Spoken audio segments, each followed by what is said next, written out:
1050 Techwood Drive in Atlanta. This is the original home of CNN. Exactly 15 years ago today, June the 14th, 1982, I arrived here to start my first day on the job covering nutrition news for CNN. As a registered dietitian with a master's degree in nutrition, I knew a lot about diet and health. But now, through my travels for CNN and all the people I've met and the foods I've tasted, my nutrition know-how goes beyond textbooks and calorie counts. What does it mean to eat right today? Here's what I've learned. The journey has taken me through garbage dumps to the deep freezer, from home kitchens across the land to the laboratories of the Centers for Disease Control and Prevention. The picture of good nutrition has developed slowly as pieces of the puzzle were revealed through the years. Take the example of diet and heart disease. Research found that fish oil in an Eskimo's diet helped keep their hearts healthy, so fish oil capsules became the darling of the day. The bad guy was cholesterol, so everything became cholesterol-free. What we know today is that too much fat, especially saturated fat, can raise your blood cholesterol and give you heart disease. You can eat fish if you want to. It will probably help, but it won't counteract a bad diet. And bad diets not only break your heart, they break the scales. We know that too many people eat too much today and don't exercise enough. Never before have there been so many overweight Americans. Ironically, at a time when there's never been so many healthy choices in the food supply. It used to be that starchy foods like pasta and potatoes were the calorie culprits. Then fat became the no-no. Because fat has twice the calories of carbohydrate, it made sense on paper. Cut the fat, cut most of the calories. But then the binging switched to fat-free foods and in the end made no difference on the scale, so we're back to counting calories. And at least it's easier with nutrition labels required on all packaged foods. If you're confused about what to eat, join the club. First you hear that caffeine is bad for your heart, and then new research reports it's good for your sex life. Health officials say eat more fruits and vegetables. And then consumer groups warn of pesticide residue. So at the end of the day, after breakfast, lunch, and dinner, the old adage to eat a variety of foods in moderation not only provides a balance of nutrients, it spreads out the risk of any potential negatives as well. And now I'd like to introduce you to On the Menu's All-Star Team, the correspondents you see today reporting on food and nutrition for CNN. In Washington, D.C., where food is politics, Eugenia Halsey covers all the capital decisions on food and nutrition. Other correspondents on the food beat covering nutrition and cuisine include Elizabeth Cohen, Linda Champa, Holly Furfer, and Liz Weiss. It takes a dedicated team to help me dish up a new story every day on food and health for CNN. And the On the Menu staff wishes to thank all of the video photographers, sound technicians, and videotape editors who gave us the words and pictures to tell our stories.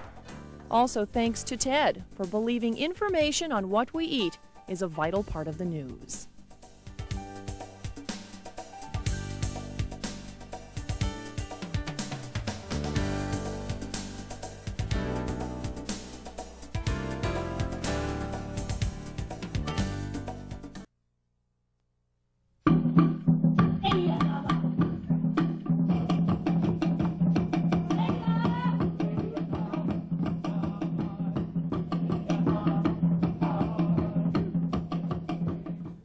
And through the years, those tasty images of meals I've eaten in the name of broadcast journalism have been put together here in CNN's Bee Control.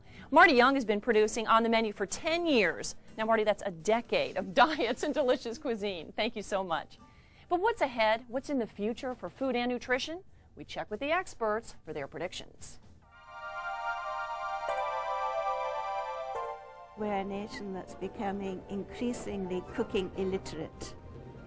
And I don't think that trend is going to change. I think, in fact, people are going to be eating out or buying more and more ready-to-eat meals from the supermarket and from other sources.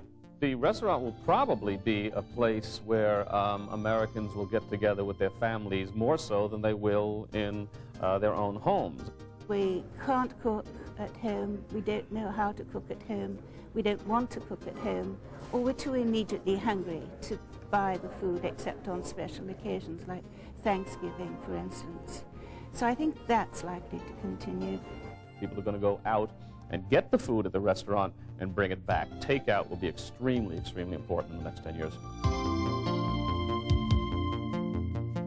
I think we've seen a phenomenal growth in interest in nutrition in the last 15 years, in part driven by the diet-disease link, which we only made about 15 years ago. Before that, we knew that eating well was important, but we didn't know that how you ate had a direct bearing on whether or not you would get heart disease, cancer.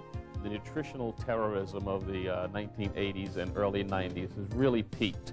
That Americans just don't buy into every sensationalistic story that appears on the front page of the newspapers every day.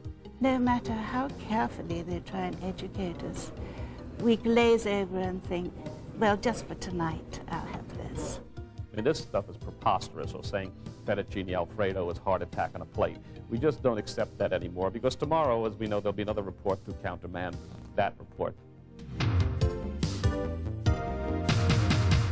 I can imagine vending machines, for instance, on the street that will dispense hot French fries.